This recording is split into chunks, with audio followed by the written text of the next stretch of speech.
Good morning বন্ধুরা। তো আজকে আমি একটা বিশেষ পরব সম্পর্কে আপনাদের সঙ্গে গল্প করতে এলাম। তো দেখুন এখানে আজকে একটা বিশেষ পরব, চৈত্র সংক্রান্তির একটা যে পরব, সেটা হয়তো অনেকের বাড়িতেই পালন করা হয়। তো এটা আমাদের বাড়িতেও পালন করা হয়। তো পরব মানে জানেন, নানা রকমের খাওয়া দাওয়া তো চলেই বাঙালিদের। তো আজকে এই বিশেষ পরবটার একটা বিশেষ বৈশিষ্ট্য হচ্ছে, এই পরবে আমরা 14 রকমের শাক একসঙ্গে মিশিয়ে খাই। তো এখানে দেখতে পাচ্ছেন, এখানে আমি নানান রকমের শাক একসঙ্গে নিয়েছি। তো এখানে আমি নিম পাতাও দেবো একটা, কারণ আজকের বিশেষ বৈশিষ্ট্য হচ্ছে আজকের দিনে প্রচুর পরিমাণে তিতা খাওয়ার একটা নিয়ম। তো তিতা এমনিতেই আমরা খেয়েছি, তো আজকে তাই আমি আর আলাদা করে নিম পাতা ভাজবো না, তাই আমি এই শাকের সঙ্গেই নিম পাতাটা মিশিয়ে দেব।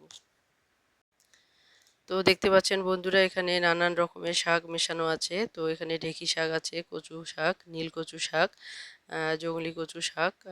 তো এত শাকের নামও আমি ঠিক চিনি না, বলতে পারি না। তো আমার শাশুড়ি মা এগুলো সব তুলে রেখেছেন। তো দেখতে পাচ্ছেন কিছুটা বাজার থেকে নিয়ে আসা, আবার কিছুটা আমাদের বাড়ির আনাচে কানাচেই পাওয়া যায়। তো দেখতে পাচ্ছেন। তো এই শাকগুলোকে আপনারা কে কে কী কী নাম বলেন, তো অবশ্যই কমেন্ট করে জানাবেন। তো এটা হচ্ছে লাল শাক, ডাঙা শাক। তো একটু আগে দেখলাম এটা হচ্ছে হেলেঞ্চার শাক নাকি শাক বলে। তো এরকম কুমড়ো পাতা, তো এখানে একটা দেখছেন বতুয়া শাক। তারপরে হচ্ছে এগুলো কি টাপড়াই শাক, কী শাক বলে। তো এই ধরনের নানান মিশালি আর কি 14 রকমের শাক আমরা একসঙ্গে আজকে রান্না করব।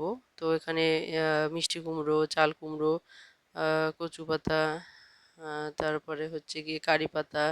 তো এরকম নানান রকমের শাক এখানে মেশানো আছে, পাট পাতাও আছে। তো দেখতে পাচ্ছেন এখানে সব ধরনের শাকই এখানে মেশানো আছে। তো আজকে চৈত্র সংক্রান্তির একটা বিশেষ দিন হচ্ছে, যে এই দিনে আমরা 14 রকমের শাক মিশিয়ে রান্না করব এবং খাবো। এখানে সজনে পাতাও দেখা যাচ্ছে।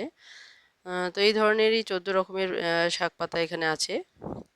তো আপনারা তো শাক খেয়েছেন সবাই। তো এক এক শাক এক একভাবে খেয়েছেন, তো আলাদা আলাদাভাবে খেয়েছেন। তো আপনারা একবার হলেও এরকম যারা খাননি, যাদের বা এই নিয়মটা নেই 14 রকমের শাক মিশিয়ে খাওয়ার, তো তারা বাজারে হয়তো কিনতেও পারবেন। এই চৈত্র সংক্রান্তির দিনে নানান মিশালি যে শাকটা বাজারেও পাওয়া যায়, তো আপনারা অবশ্যই একবার কিনে রান্না করুন, খেয়ে দেখুন, খেতে খুবই ভালো লাগে। তো সব রকমের শাক এখানে মিশানোর জন্য তো এখানে কারি পাতা দেখা যাচ্ছে। তো সব রকম শাক যদি একসঙ্গে মিশিয়ে খাওয়া যায়, তো এর স্বাদটাই আলাদা। অন্যান্য যে আলাদা আলাদা শাক আমরা কিনে খাই বাজার থেকে, তার একটা স্বাদ আলাদা থাকে। তো এই শাকের একটা আলাদাই স্বাদ। তো এখানে দেখতে পাচ্ছেন একটা, আমি এখানে একটা ডাল দিচ্ছি। তো এটা হচ্ছে পুন্ডি, পুন্ডি বলে এটাকে। তো আপনারা কে কী বলেন জানি না, আমি গাছটা দেখাতে পারলাম না। এর যে ভেতরের মাঝাটা, সেই মাঝাটাই নিয়ে এসেছি। তো এখানে টমেটো পাতাও দেওয়া আছে। তো দেখতে পাচ্ছেন আমি ঢেঁকি শাকগুলোকে সুন্দর করে কেটে নিয়েছি। তারপরে এখানে পুদিনা পাতা দেওয়া আছে। তো এই ধরনের নানান রকমের শাক আমরা মিশিয়ে আজকে রান্না করব। আর আমরা 5 মিশালি ডাল খাবো, মানে 5টা ডাল এখানে মেশানো থাকবে। তো এই 5টা ডাল আমরা আবার টক ডাল রান্না করব, মানে আম দিয়ে রান্না করব। সাথে আমরা এখানে করলা দেব আর সজনে দেব। তো এইভাবে আমরা এই দিনটাকে উদযাপন করে থাকি। তো দেখতে পাচ্ছেন এখানে অহর, মটর, মুগ, তারপরে হচ্ছে মাসকলাই, বুটের ডাল, এরকম 5 রকমের ডাল এখানে আছে। তো এর সঙ্গে আমি এই যে 3টে করলা রেখেছি, একটা আম রেখেছি, আর হচ্ছে 3টে সজনে। এর সঙ্গে আমি এগুলো ভাজা করে ডালের মধ্যে দেব। তো আজকে এই যে বিশেষ দিনে এটাই নিয়ম। তো পয়লা বৈশাখে সাধারণত সবাই মাছ মাংস খেয়ে থাকেন।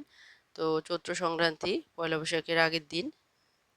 তো এইটাই নিয়ম আমাদের এখানে।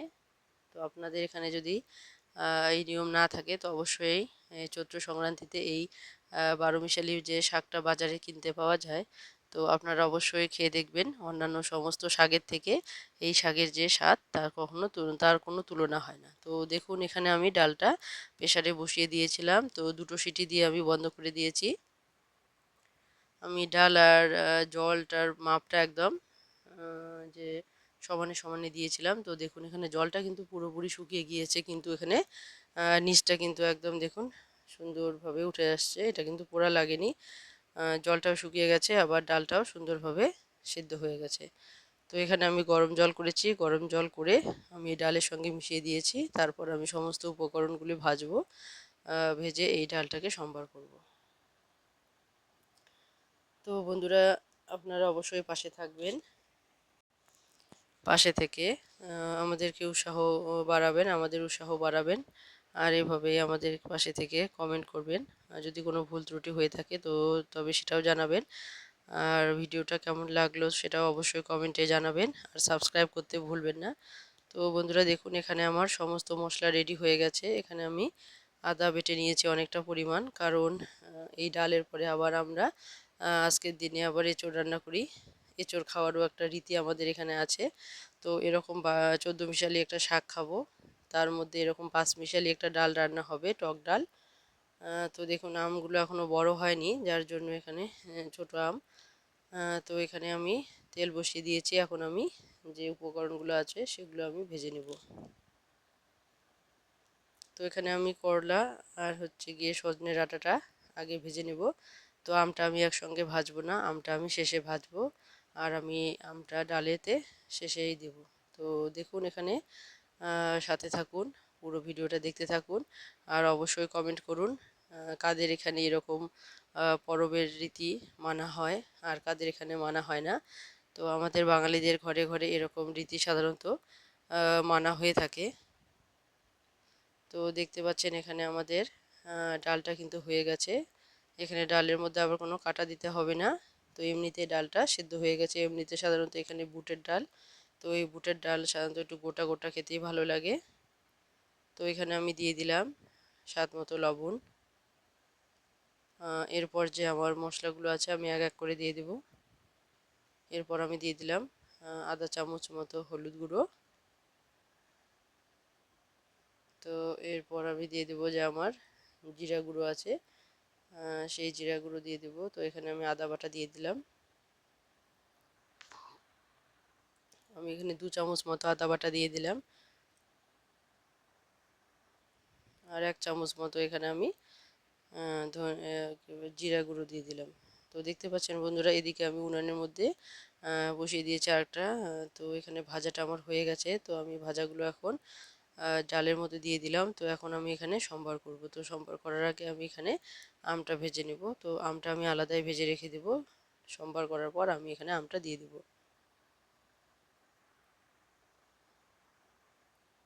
তো দেখতে পাচ্ছেন বন্ধুরা, এখানে আমি কাঁচা লঙ্কা, পাকা লঙ্কা বলতে শুকনো লঙ্কা, আর এখানে আমি দেব পাঁচফোড়ন। তো এখানে 1 চামচের মতো আমি এখানে পাঁচফোড়ন দিয়ে দিলাম। তো পাঁচফোড়ন দিয়ে এখানে আমি ডালটাকে ভালোভাবে সম্বার করব। তো সম্বার করার পর আমি এখানে আমার যে আমটা আছে আমটা শেষে দিয়ে 2 মিনিটের মতো জাল করব, জাল করে আমি নামিয়ে নেব। তো এখানে আমার ডালটা পুরোপুরি রেডি হয়ে গিয়েছে। তো দেখতে পাচ্ছেন, তো এই ডালের সঙ্গে এই ডালটা হয়ে গেলে আমি আবার এখানে কাঁঠাল রান্না করব। তো কাঁঠাল বলতে এঁচোড় এখনও যেটা ছোট কচি, সেটাই রান্না হবে আজকে।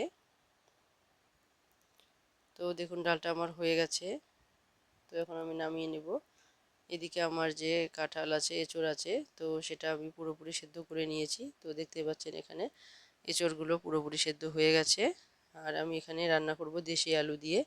তো দেশি আলুগুলোকেও আমি এখানে সেদ্ধ করে নিয়েছি। তো দেখুন এখানে কাঁঠালটা মানে এঁচোড়টা খুব সুন্দরভাবে সেদ্ধ হয়ে গেছে কিন্তু।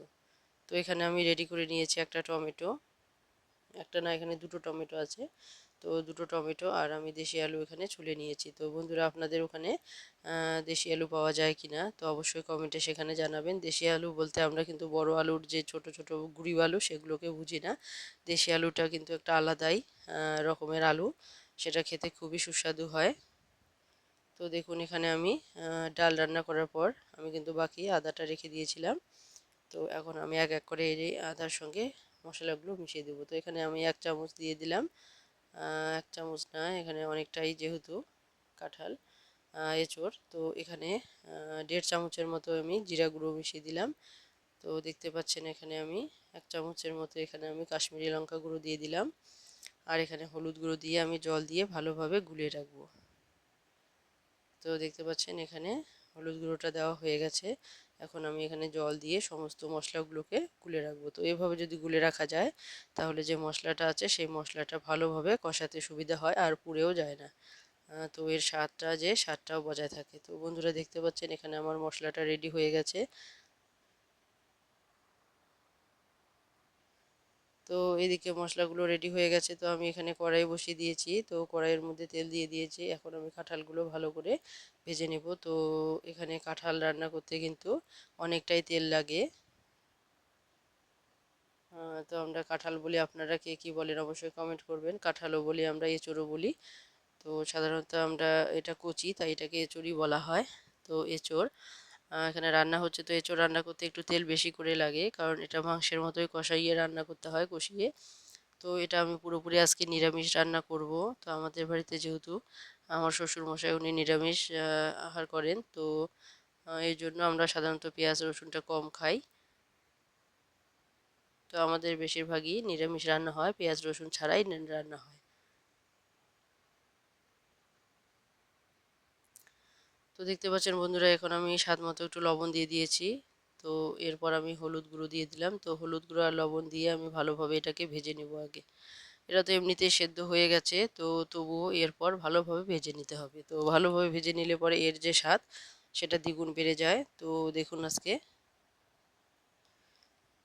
এটা আমি কিন্তু ভালোভাবে ভেজে নেব আগে। তারপর এটা আমি আলাদাভাবে নামিয়ে নেব। এরপর যে আমার যে দেশি আলুগুলো আছে সেগুলো আমি ভালোভাবে কষিয়ে রান্না করব। তো পুরো ভিডিওটা দেখতে থাকুন আর সঙ্গে থাকুন। তো আজকে আমাদের চৈত্র সংক্রান্তির যে পরবটা কিভাবে আমরা পালন করলাম, তো আপনারা দেখুন। তার অবশ্যই কমেন্ট করুন কাদের কাদের এই চৈত্র সংক্রান্তির নিয়মটা আছে, পরবের নিয়মটা আছে, অবশ্যই কমেন্ট করে জানাবেন। আর যাদের নেই তারা অবশ্যই কমেন্ট করে জানাবেন। আর যাদের নেই তারা অবশ্যই এই দিনের, এই বিশেষ দিনের যেই শাক, এই শাকটা বাজারে অবশ্যই কিনে একবার খেয়ে দেখুন, খুবই ভালো লাগবে। অন্যান্য সমস্ত শাকের থেকে এর স্বাদটাই আলাদা। তো দেখতে পাচ্ছেন এখানে আমার যে হয়ে গেছে, কাঁঠালগুলো আমি তুলে রেখে দিয়েছি। তো এখন আমি এখানে লঙ্কা, কাঁচা লঙ্কা আর পাকা লঙ্কা দিয়ে দিলাম। তো আমি একটু এটা ঝাল ঝাল করে করব, এর জন্য একটু লঙ্কার পরিমাণটা একটু বেশি করে দিয়েছি। তো দেখতে পাচ্ছেন এখানে শুকনো লঙ্কা, কাঁচা লঙ্কা আর আমি পাঁচফোড়ন সম্বার দিয়ে দিলাম। এখন আমি এখানে দিয়ে দিব আমার যে আলুগুলো আছে। তো এটা দেশি আলু, এটা কোনো বড় আলুর গুঁড়ি আলু নয়, এটা কিন্তু আলাদা এক জাতের আলু। সে আলু আর টমেটো আমি একসঙ্গে দিয়ে দিব। আর এই আলুগুলোকেই কিন্তু সেদ্ধ, তো এটাকেও তবুও ভালোভাবে ভেজে নিতে হবে, কারণ এটা যদি ভেজে নেওয়া যায় তো এর স্বাদটাই আলাদা হয়। তো বন্ধুরা দেখতে পাচ্ছেন এখানে আমি লবণ হলুদ দিয়ে প্রথমে ভেজে নিয়েছি, তারপর মশলা দিয়ে ভালোভাবে কষিয়ে নিয়েছি। তো পুরো ভিডিওটা আমি দেখাতে পারলাম না, কারণ ভিডিওটা তাহলে অনেকটাই বড় হয়ে যাবে। তো এখানে দেখুন আমি যে আমার গোলানো মশলাগুলো ছিল সেই মশলাগুলো দিয়ে কিন্তু আমি ভালোভাবে ভেজে নেওয়া আলুটাকে কষিয়ে নিয়েছিলাম। এরপর আমি কিন্তু এখানে যে আমার ভাজা যে এঁচোড় ছিল সেই এঁচোড়টা কিন্তু দিয়ে দিলাম। তো এঁচোড় দিয়ে আমি কিন্তু এটা বেশি জল দেব না, এটা আমি বেশি স্যুপ করব না। তো এটা আমি একটু হালকা হালকা কষানোই রাখবো। তো এভাবেই আজকে আমরা এঁচোড় রান্না করব। তো প্রত্যেক দিনই হয়তো একটু জল বেশি করে দিয়ে সেটা আলাদাভাবে রান্না হয়, কিন্তু আজকে রান্নাটা একটু স্পেশাল। তো এটা আলাদাভাবে রান্না হবে। তো দেখতে পাচ্ছেন এখানে কিন্তু জল আর যে আহ, আলু আর যে এঁচোড় আছে সেটা কিন্তু একদম সম পরিমাণ। একটু জাল দিতে এটা প্রায় শুকিয়ে আসবে। তো দেখুন এটা কিন্তু প্রায় শুকিয়ে এসেছে। তো এখন আমি এখানে একটু এখানে আমি একটু দিয়ে দিব এখন গরম মশলার গুঁড়ো দিয়ে দিব। আর গরম মশলার গুঁড়ো দেওয়ার পরে এখানে 2 মিনিট নাড়াচাড়া করে আমি কিন্তু এটা নামিয়ে নেব। তারপর আমার যে রান্নাগুলো হয়ে গেছে তো সেগুলো গরম গরম পরিবেশন করা হবে। তো এই দিনে আমরা সাধারণত 5-6 পদ রান্না করে থাকি। তো তিতোটাই বেশি করে রান্না করে থাকি। তো আজকে আমরা সকাল সকাল আলাদাভাবে তিতা খেয়ে নিয়েছি, যার জন্য আমরা কিন্তু আর এক্সট্রা করে কোনো তিতা রান্না করলাম না। সাধারণত দেখুন এখানে আমার হয়ে গেছে, এঁচোড় রান্না হয়ে গেছে। তো বন্ধুরা অবশ্যই কমেন্ট করবেন আর সাবস্ক্রাইব করতে ভুলবেন না।